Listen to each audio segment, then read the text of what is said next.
මෙන්න බොලේ ඩෙන්මාර්කෙන් දෙමළ ඊළම වෙනම රටක් විදියට මතුවෙනවා. 60 மாதங்களில் நாடு ஒன்றை உருவாக்குவதற்காகவே ஐக்கிய தேசிய கட்சி மக்களின் ஆணையை பெற்றது. புதிய நாடு ஒன்றை உலகத்துடன் இணைப்பதே ஐக்கிய தேசிய கட்சியின் திட்டம்.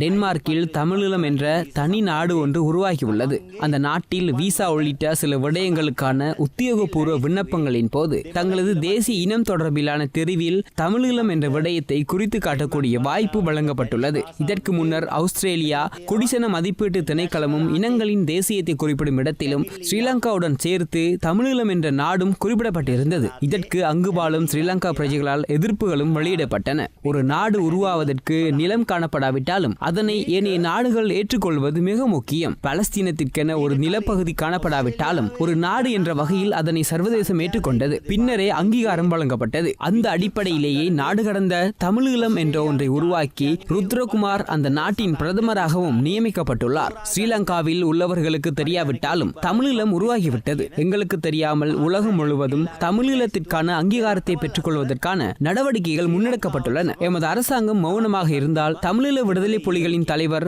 மற்றும் பாலசிங்கத்தால் முடியாமல் போனதை சம்பந்தனும் விக்னேஸ்வரனும் சாதிப்பார்கள் என்பதை ஞாபகப்படுத்த விரும்புகின்றோம்.